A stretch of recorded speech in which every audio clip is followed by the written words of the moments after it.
Lutka iz izloga, besmislena tvorevina ili metafora jednog vremena.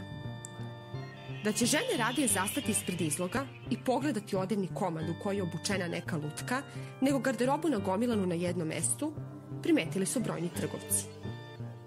Međutim, iako su mnogi upoznati sa trgovinskom svrhom lutke iz izloga, malo je njih koji znaju istorijsku pozadinu koja se krije iza ove tvorevine. Prolazeći ulicom, često možemo ugledati brojne lutke odevene raznovrsnim komadima koji oslikavaju aktuelne modne trendove. Ipak, neverovatno je pomisliti da je jedna od njih prisustvovala svečanostima, gostovala u emisijama, pozirala za neke od najprestižnijih modnih časopisa i imala milione obožavalaca. U pitanju je bila prva lutka iz izloga. Stvorio je Lester Gaba 1932. godine i dao joj je ime Cynthia. Težnja Gabe da u komad plastike unese dušu, ljudskost i ženstvenost očigledan je razlog njene iracionalne popularnosti. Svestan da koža jedne prave žene nije potpuno glatka i savršena, dodao je Cynthii pege, mladež i poneku boru. Osim toga, imala je nokte, obrve, trepavice i našminkane usne. Njegova obsesija je krenula kada je redovno vodio kod frizera, koji se brinuo o volumenu njene kose i obliku njenih lokni. Vremenom je počeo da je gleda kao prijatelja i vodio je svuda sa sobom. Ova zaluđenost se vrlo brzo prenela i na ostatak američkih državljana, koji su stvorili senzaciju od Gaba devojke. Koliko daleko seže moć marketinga, pokazuje to što su joj brojni brendovi poklanjali najlepše haljine i nakit, a ubrzo je dobila i svoju prvu ulogu u filmu. Gostovala je i u radio emisijama, a imala je i svoj socijalan život. Išla je često u pozorište. Imala je čak i svoju kolumnu u Life magazinu, za čiju je naslovnicu i pozirala.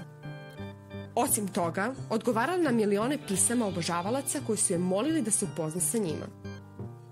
Bila je prva verodostojna čovekolika lutka, a tretirajući je kao ljudsko biće, javnost je učinila da metaforički i postane jedno. Gaba je svoju priču potkrepio mnogobrojnim detaljima, pa je tako njenu nemogućnost govora opravdao laringitisom. Međutim, popularnost nije dugo trajala. Kao ljudsko biće karakterisala ju je i smrtnost. Padom sa stolice raspršila se u komadiće, a ubrzo su proširili vest o njenoj smrti. Smatrajući slom svoje obsesije i svojim ličnim, Gaba je odlučio da je zalepi i ponovo vrati među žive. U decembru iste godine mobilisan je u vojsku, prethodno ubedivši sebe da je Cynthia samo penzionisana i da će je vaskrsnuti. Ubrzo se i vratila na male ekrane, ali čarolija je bila gotova. Cynthia više nije izazivala divljenja. Gaba ju je tada spakovao u kutiju. Upravo u ovom gestu se može pronaći preneseno značenje. Lutka je za Gabu živela sve dok je živela i njena popularnost. Mnogi razlog Cynthine popularnosti vide u tome što je narod gledao kao neko spasenje od rutine.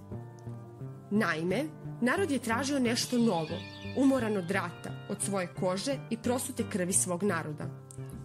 Bez vena, lica koje stari, oči u koje su videle stradanje, pružala je viziju nekog lepšeg vremena. Ipak, Lester Gaba je jednom prilikom izjavio da Cynthia nije imala nikakvog posebnog smisla. Da li je zaista tako?